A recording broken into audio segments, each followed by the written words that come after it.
एक मुस्कुराहट से करोड़ों दिलों को धड़काने वाली, जिसकी अदाओं पर नज़में लिखी गई और जिसने इंडियन सिनेमा को एक नया नूर दिया, वो थी माधुरी दीक्षित, हमारी धक धक गर्ल।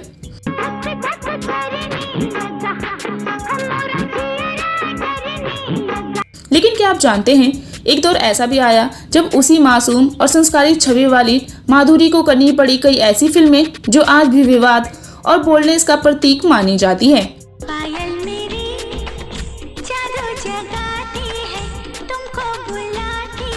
एक ऐसा सीन जिसने हर दर्शक को चौंका दिया, हर अखबार की हेडलाइन बना दी और खुद माधुरी को भी शर्मिंदा कर दिया। आखिर क्यों? तुम नहीं जानते इस एक साल में मैं किस नर्क से गुजरी हूँ। क्यों एक ऐसी लड़की जिसने तेजाब, दिल, साजन और हम आपके हैं कौन जैसी फैमिली फिल्मों से लाखों दिल जीते, सिर्फ आपसे तभी गुस्ताखी कर सकते हैं। क्यों? हम आपके हैं कौन? आखिर क्यों उसे अपनी इमेज से खिलवाड़ करना पड़ा? क्या ये सिर्फ करियर का दबाव था या कुछ और मजबूरी? इस वीडियो में हम जानेंगे उसकी पूरी कहानी। दिल की बातें, दिल ही जाने, दिल ही समझे, जो छुपाई जाती रही, दबाई जाती रही, लेकिन सच थी, कड़वी थी और बहुत कुछ कह जाती है माधुरी दीक्षित के उस फैसले के बारे में जो आज भी चर्चा में है। 15 मई 1967 को मुंबई में जन्मी सभी की धक धक गर्ल माधुरी दीक्षित ने वैसे तो कई फिल्मों में अपने बोल्ड अंदाज से लोगों को चौंकाया है, लेकिन एक मूवी ऐसी भी है जिसमें सिर्फ बोल्डनेस नहीं था, उसमें थी भारत की हर लड़की के दर्द की आवाज, जिसे उस दिन नहीं मार सकी जिस दिन इसने मेरी इज्जत लूटी थी। वो फिल्म थी साल 1996 में रिलीज हुई प्रेम ग्रंथ। ये कोई टिपिकल रोमांटिक फिल्म नहीं थी, ये एक सामाजिक मुद्दे पर बनी एक गंभीर फिल्म थी, रेप सर्वाइवर की कहानी।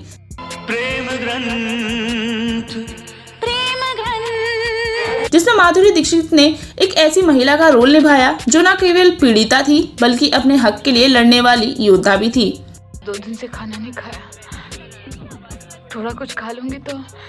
इस फिल्म में उनके अपोजिट थे ऋषि कपूर और फिल्म को डायरेक्ट किया था राजीव कपूर ने, यानी राज कपूर के छोटे बेटे।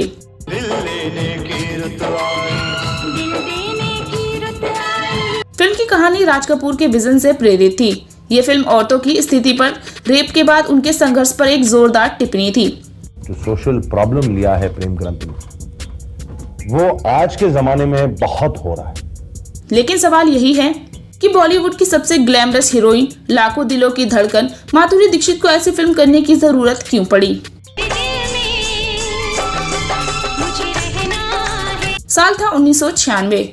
माधुरी उस वक्त अपने करियर के पीक पर थी। हम आपके हैं कौन जैसी ब्लॉकबस्टर के बाद वो हर डायरेक्टर की पहली पसंद थी। उनका चार्म, उनका डांस, उनका ऑन स्क्रीन प्रेजेंस अनमैच्ड था। लेकिन साथ ही साथ उस वक्त उन्हें भी लग रहा था कि अब कुछ ऐसा किया जाए जिससे वो सिर्फ एक ग्लैम डॉल नहीं बल्कि एक सशक्त अभिनेत्री के रूप में पहचानी जाए। भैरव, हिम्मत है तो हाथ लगा के दिखा ना, हाथ लगा के।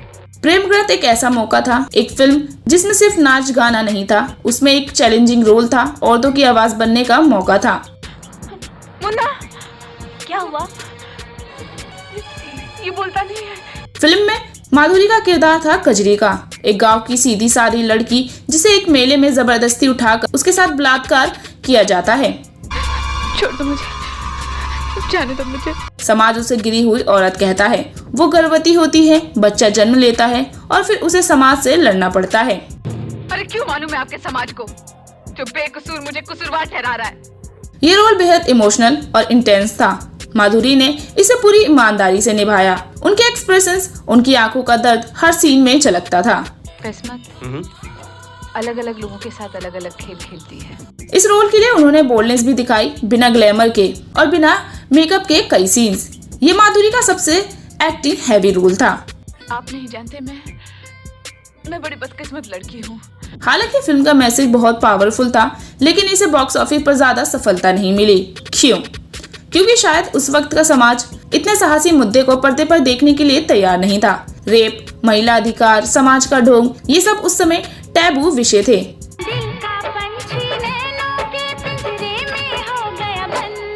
लोग फिल्म देखने से कतराए, कुछ ने आलोचना की कि माधुरी जैसी स्टार को ऐसी गंभीर और बोल्ड फिल्में नहीं करनी चाहिए थी, लेकिन सच्चाई ये थी कि माधुरी ने एक जरूरी कहानी को आवाज दी थी।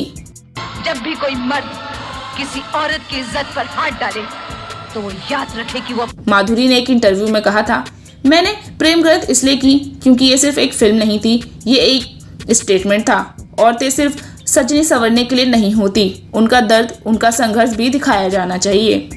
बताइए क्या सजा देंगे आप इसे, बताइए। कुछ नहीं। ये उनके लिए एक सोशली रिस्पॉन्सिबल डिसीजन था, एक ऐसा प्रयास जिससे उन्होंने ये दिखाया कि एक सुपरस्टार भी समाज के सड़ते मुद्दे पर काम कर सकता है। इस दुनिया में प्रेम ग्रंथ जब लिखा जाएगा। आज हम प्रेम ग्रंथ को जब देखते हैं तो ये फिल्म कहीं ज्यादा समझ आती है। #MeToo मूवमेंट के बाद समाज और सिनेमा में काफी बदलाव आया, लेकिन उस वक्त इस फिल्म को अहेड ऑफ इट्स टाइम कहा गया। ये क्या कर रही हो तुम? जान से मारो इस राक्षस को। माधुरी का ये रोल आज भी एक मिसाल है कि एक कमर्शियल एक्ट्रेस भी सोशली रिलेवेंट फिल्म में इम्पैक्टफुल हो सकती है। ये बेदर्द मर्दों की है मेहरबानी। प्रेम ग्रंथ एक फिल्म नहीं, एक इमोशन था और माधुरी दीक्षित ने उस इमोशन को जिंदा किया।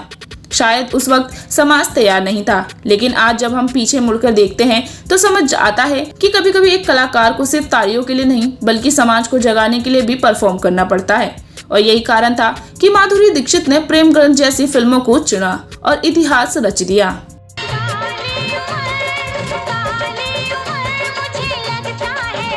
इसके अलावा बॉलीवुड में माधुरी ने विनोद खन्ना के साथ भी कई बेहतरीन फिल्में दी। साल 1988 में आई फिल्म दयावान में माधुरी दीक्षित और विनोद खन्ना की जोड़ी को लोगों ने काफी पसंद किया था।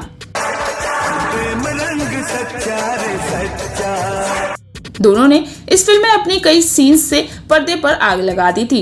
ऐसा इसलिए क्योंकि उस वक्त दयावान की चर्चा फिल्म में माधुरी दीक्षित और विनोद खन्ना पर फिल्माए गए अतरंग दृश्य को लेकर खूब होती थी। हमारा बच्चा ये खोली में आँख नहीं खोलेगा, हम उसको बड़ा कर देगा। 1988 में रिलीज हुई फिल्म दयावान के रिलीज को आज 35 साल हो चुके हैं।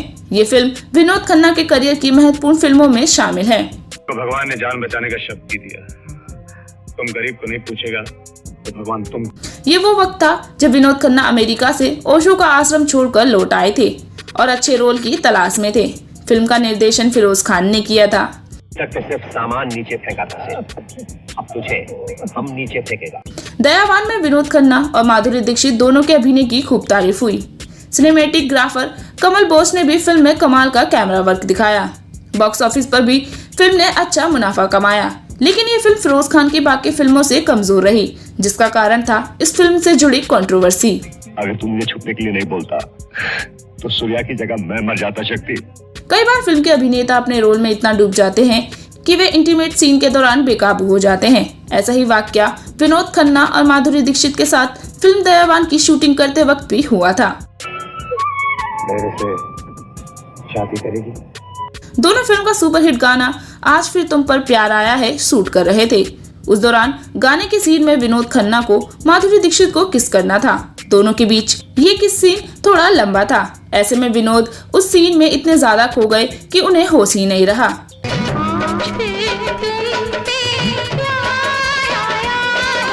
ऐसा कहा जाता है कि डायरेक्टर के कट बोलने पर भी विनोद रुक नहीं रहे थे, यहाँ तक कि उन्होंने माधुरी के होठ तक चबा लिए थे।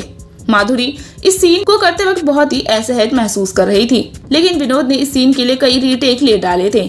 मेरा खून तुम्हारा खून। एक इंटरव्यू में माधुरी ने बताया था कि उन्हें इस बात की जानकारी नहीं थी कि फिल्म में इस तरह के इंटीमेट सीन होंगे। आपको बता दें, जब ये इंटीमेट सीन शूट हुआ था, इससे कुछ ही वक्त पहले विनोद खन्ना आध्यात्मिक में ध्यान लगाकर लौटे थे। विनोद खन्ना ने उस वक्त अपना करियर छोड़ दिया था जब वे पीक पर थे। वे अपने बड़े से बंगले को छोड़कर आध्यात्मिक की तरफ चले गए थे। विनोद खन्ना ने अपने एक इंटरव्यू में इस बात का खुलासा किया था कि पैसा और फेम होने के बाद भी उन्हें अपने जीवन में कुछ कमी सी महसूस हो रही थी, इसलिए वे संन्यास ले रहे हैं। विनोद खन्ना ने अपना परिवार छोड़ अमेरिका में आध्यात्मिक गुरु ओशो के आश्रम को अपना निवास स्थान बना लिया था। साल 1982 से साल 1987 तक वे वहीं रहे। इसके बाद 1988 में उन्होंने फिल्म दयावान साइन की और सुर्खियों में आ गए। करेगा माय रिपोर्ट्स की माने तो विनोद खन्ना के इस तरह से बेकाबू होने के बाद माधुरी ने उन्हें फटकार लगाई थी। जिस घर में मैं अपनी मर्जी से जी न सकूं, ऐसे घर को ठोकर मारकर जा रही हूं मैं। एक्ट्रेस ने विनोद खन्ना से दूरी बनाना बेहतर समझा था। यहाँ तक कि बाद में माधुरी को विनोद के साथ इंटीमेट सीन करने पर कई सालों तक अफसोस भी रहा। हालांकि माधुरी ने एक इंटरव्यू के दौरान बताया था कि जब मैं उस सीन की शूटिंग कर रही थी तो मैं उस समय काफी नर्वस थी। हालांकि विनोद खन्ना भी नर्वस थे। बाद में विनोद खन्ना ने मुझसे माफी भी मांगी थी। माधुरी दीक्षित का कहना है कि वे आज भी फिल्म में इस सीन को देखकर काफी ज्यादा सॉफ्ट हो जाती हैं। वैसे क्या आपने माधुरी दीक्षित की इन फिल्मों को अकेले देखा है या परिवार के साथ? हमें कमेंट करके अपना एक्सपीरियंस जरूर बताएं और साथ ही बॉलीवुड जगत से जुड़ी ऐसी और भी अनकही कंट्रोवर्सी कहानियों से जुड़े रहने के लिए वीडियो को लाइक, शेयर, चैनल को सब्सक्राइब और बेल आइकन पर क्लिक करना ना भूलें।